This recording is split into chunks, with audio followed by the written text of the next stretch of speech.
তীব্র গ্যাস সংকটে পড়েছে রাজধানী ও আশেপাশের এলাকা। প্রতিটি ফিলিং স্টেশনে দীর্ঘ লাইনে দাঁড়িয়ে ঘন্টার পর ঘন্টা অপেক্ষার পরেও মিলছে না কাঙ্ক্ষিত গ্যাস।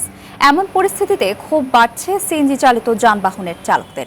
একই চিত্র বাসাবাড়িতেও। দিনের বেশিরভাগ সময় গ্যাস না থাকায় জ্বলছে না চুলা। গ্যাস সংকটে চরম বিপর্যয়ের মুখে পড়েছে শিল্প খাত। গ্যাস সংকটের প্রায় 1 মাস অতিবাহিত হলেও কোনো সমাধানের আশ্বাস না মেলায় হতাশ সিএনজি সংশ্লিষ্টরা।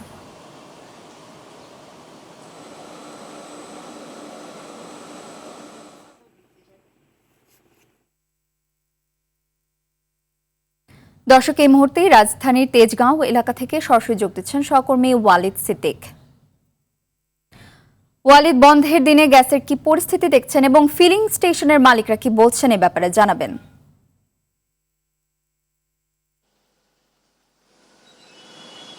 নুসরাত, এই মুহূর্তে আমি রাজধানীর তেজগাঁও একটি ফিলিং স্টেশনে এসেছি। সকাল থেকে এখানে যে দীর্ঘ সারি আমরা দেখতে পাচ্ছি না। আগে যে 1 মাইল থেকে 2 মাইল দীর্ঘ ছিল সারি, সেই সারি এখন কমে এসেছে। আজ যেহেতু শুক্রবার, সাপ্তাহিক ছুটির দিন, সেহেতু আজকে এই যে গ্যাস নেওয়ার যে চাপ, সেই চাপটা অনেকটাই কমে এসেছে। আপনি দেখছেন যে এখানে সিএনজি চালকদের মোটামুটি সারি দেখা যাচ্ছে, কিন্তু আগে এমনি কর্মদিবসগুলোতে যেমন দীর্ঘ সারি থাকে, সেই দীর্ঘ সারি নেই। আমরা তাদের সাথে কথা বলবো। এই যে এখানে আমরা দেখতে পাচ্ছেন একজন সিএনজি চালক এখানে আছে, তার সাথে একটু কথা বলবো।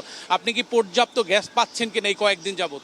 না, পাই না। আমরা পাম্পে ঢুকলে 120 টাকা 30 টাকার গ্যাস ঢুকে 2 ঘন্টা 2.5 ঘন্টা সময় লাগে। তবে আজ শুক্রবার, আজকে একটু স্বাভাবিক আছে।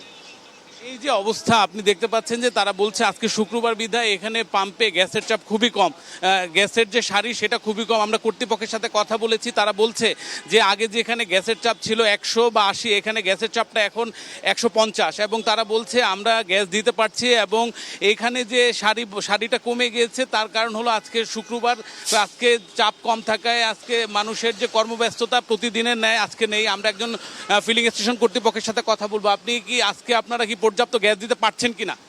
জি, অন্য দিনের চেয়ে আজকে স্বাভাবিক। বিগত দিনের চেয়ে আজ স্বাভাবিক, কিন্তু প্রেশারটা একটু কম। আপনি নর্মালি যখন স্বাভাবিক কর্মদিবস থাকে তখন তারা গ্যাসের প্রেশারটা থাকে 120, 100। আজ যেহেতু 150, তাই তারা বলছে যে মোটামুটি তারা গ্যাস দিতে পারছে। কিন্তু সিএনজি চালকরা বলছে যে আমরা যেখানে 200 থেকে 250 টাকার গ্যাস পাই, আজকে আমরা 100 থেকে 120 টাকার গ্যাস পাচ্ছি।